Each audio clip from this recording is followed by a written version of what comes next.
அதிமுக பொதுச் செயலர் எடப்பாடி கே பழனிசாமி தலைமையில் மகளிரணி ஆலோசனை கூட்டம் தொடங்கியிருக்கிறது. சென்னை ராயப்பேட்டையில் உள்ள எம்ஜிஆர் மாளிகையில் இந்த ஆலோசனை கூட்டம் என்பது நடைபெற்று வருகிறது.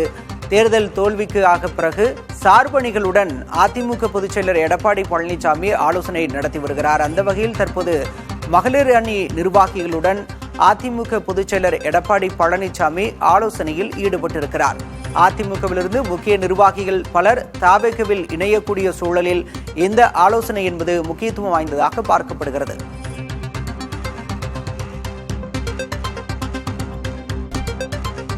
விவரங்களோடு செய்தியாளர் முருகேசன் இணைந்திருக்கிறார். முருகேசன், இந்த ஆலோசனையின் பின்னணி விவரம். அதிமுக சட்டமன்ற தேர்தல் தோல்விக்கு பிறகு ஒவ்வொரு மாவட்ட நிர்வாகிகளிடம் அதே போன்று சார்பணி சார்பிலும் உள்ள மாவட்ட அளவிலான மாநில நிர்வாகிகளை அழைத்து அக்கட்சியின் பொதுச் செயலர் எடப்பாடி பழனிசாமி ஆலோசனை நடத்தி வருகிறார்கள். இன்றைய தினத்தில் சார்பணியான மகளிரணி தலைமை வளர்மதி தலைமையில் மகளிரணி ஆலோசனை கூட்டம் தற்போது கட்சியின் தலைமை அலுவலகத்தில் தொடங்கியிருக்கிறது. கட்சியின் பொதுச் செயலர் எடப்பாடி பழனிசாமி முன்னிலையில் நடைபெறும் இந்த கூட்டத்திலிருந்து 300 பேருக்கு அழைப்பு குறிப்பாக மாநில நிர்வாகிகள், மாவட்ட நிர்வாகிகள், மாநில இணைச் செயலாளர்கள், மாவட்ட அளவிலான இணைச் செயலாளர்கள், கட்சியினுடைய அந்த பொதுக்குழு மகளிரணி பொதுக்குழு உறுப்பினர்கள், மகளிரணி கொள்கை பரப்பு பேச்சாளர்கள், பலர் தலைமை கழக பேச்சாளர்கள் என்று பலர் கிட்டத்தட்ட 300க்கும் மேற்பட்டோருக்கு இந்த அழைப்பு கொடுக்கப்பட்டிருந்தது. இதில் முக்கிய நிர்வாகிகள் அனைவரும் பங்கேற்றிருக்கிறார்கள். நிறைய பேர் வரவேற்பு குறிப்பாக கொள்கை பரப்பு துணை செயலாளர்களுடைய நடிகை விந்தியா இந்த கூட்டத்தில் பங்கேற்கவில்லை என்பதை நம்மால் காண முடிந்தது. அதே போன்று சட்டமன்ற தேர்தல் முடிவுக்கு கருத்து வேறுபாடு காரணமாக பிரிந்திருந்த எஸ்.பி. வேலுமணி, நத்தம் விஸ்வநாதன் போன்றவர்கள்லாம் மீண்டும் இணைந்த பிறகு அவர்களுக்கு கட்சியின் துணை பொதுச் செயலர் பதவி கொடுக்கப்பட்டது. பலருக்கு அமைப்பு செயலாளர் பதவி தான் கொடுக்கப்பட்ட நிலையில் இவர்களுக்கு மட்டும் மாநில அளவிலான பதவி கொடுக்கப்பட்ட நிலையில் அவர்கள் இருவருமே இந்த கூட்டத்தில் பங்கேற்கவில்லை. அவைத்தலைவர், பொருளாளர் உள்ளிட்டோர் இந்த கூட்டத்தில் பங்கேற்கிறார்கள். இந்த கூட்டத்தின் முக்கிய நோக்கம் என்னவென்றால் பார்த்தீங்கன்னா, சட்டமன்ற தேர்தல் தோல்வி முடிவுக்கு பிறகு அதிமுக சேர்ந்த பலர் தவேகாவில் இணைந்து வருகிறார்கள். மாநில அளவில், மாவட்ட அளவில் நிர்வாகிகள் பலர் பங்கேற்று அணி அணியாக சென்று தவேகா இணையும் சூழ்நிலையில் மகளிர் அணியில் எவ்வளவு நிர்வாகிகள் இருக்கிறார்கள் என்பதை கண்டறிவதற்காக இந்த ஆலோசனை கூட்டம் நடைபெற்று வருவதாக கூறப்படுகிறது. இந்த ஆலோசனை கூட்டத்தில் முக்கிய முடிவுகள் எடுக்கப்படுகிறது. கட்சியில் அனைவரும் ஒன்றிணைந்து பாடுபட வேண்டும். வருங்காலங்களில் உள்ளாட்சி தேர்தலில் பெண்களுக்கு முக்கியத்துவம் கொடுக்கப்படும் என்பதை வலியுறுத்தி இந்த கூட்டத்தில் எடப்பாடி பழனிசாமி வலியுறுத்தி பேசுவதாக கூறப்படுகிறது.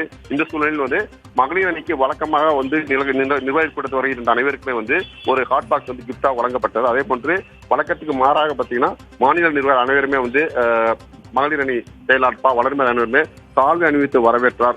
அதையும் நம்மால் காண முடிந்தது. இந்த நடைமுறை இந்த கூட்டத்திற்கு ஒரு அதாவது வழக்கத்துக்கு மாறாக இருந்தது காண முடிந்தது. ஏனென்றால் கூட்டங்களில் வழக்கமாக அனைவரும் உள்ளே சென்று விடுவார்கள். ஒரு வரவேற்பு நிகழ்ச்சி நடக்கும். இந்த முறை கட்சி மகளிர் அணி செயலாளர் வாசலில் நின்றே முக்கிய நிர்வாகிகள் அனைவருமே மாநில நிர்வாகிகள் அனைவருமே வாசலில் நின்று சால்வை அணிவித்து வரவேற்றார்கள். இந்த சூழலை காண முடிந்தது.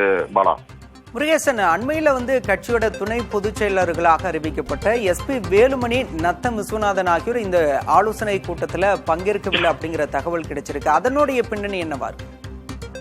நேற்றைய தினம் எஸ்.பி. வேலுமணி அவர்கள் குறிப்பிட்டு பேசிய போது என்னை நம்பி கட்சியில் 30 பேர் மேற்பட்டோர் அவருடைய மாவட்ட செயலாளர் பதவி விட்டு வந்தார்கள். அவர்களுக்கு கட்சியில் நான் கூறியதற்கு கேட்டதற்கெனங்க அவர்கள் மீண்டும் கட்சியில் இணைந்தார்கள்.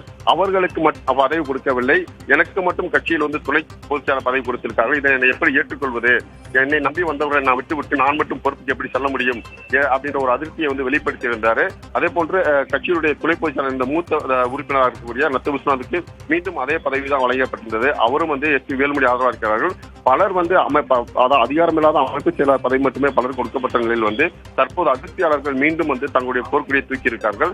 அனைவருக்குமே பதவி இழந்தவர்கள் அனைவருக்குமே ஏற்கனவே கொடுக்கப்பட்ட மாவட்ட செயலாளர் பதவி உடனே கொடுக்க வேண்டும் என்று வலியுறுத்தி இருக்கிறார்கள். மேலும் பொதுக்குழு கூட்ட வேண்டும் என்று தொடர்ந்து அந்த கருத்தில் ஆணித்தரமாக அவர் செயல்பட்டு வருகிறார்கள். இந்த சூழ்நிலையில் தான் அவர்கள் யாருமே கூட்டத்தை புறக்கணித்திருக்கிறார்கள். மாநில அறிவான நிர்வாகிகள் கலந்து கொள்ளவில்லை. கே.பி. முனுசாமி மட்டும்தான் துணை பொதுச் செயலாளர் அவர் மட்டும்தான் பங்கேற்றிருக்கிறார். பொருளாளர் திண்டுக்கல் ஸ்ரீனிவாசன் பங்கேற்றிருக்கிறார். மாநில நிர்வாகிகள் புதிதாக இணைக்கப்பட்ட அதிர்ச்சியிலிருந்து மீண்டும் கட்சியில் இணைந்தவர்கள் எல்லாம் யாருமே பங்கேற்கவில்லை என்பது குறிப்பிடத்தக்கது. அதே போன்று மாவட்ட செயலாளர்கள் கூட தவேகாவில் இணைவார்கள் என்று கூறப்பட்ட ராஜேஷ், டி.நகர் சத்யா உள்ளிட்டோரும் கூட இன்றைய தினத்தில் வாசல் அருகே நின்று இந்த வெகுநேரம் நின்று கொண்டார்கள்.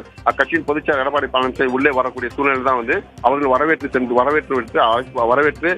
வாசல் வரவேற்று விட்டு மீண்டும் வாசலில் தான் காத்திருக்கிறார்கள் என்ற சூழ்நிலை நம்மால் காண முடிந்தது. பாலா, விவரங்களுக்கு நன்றி முருகேசன்.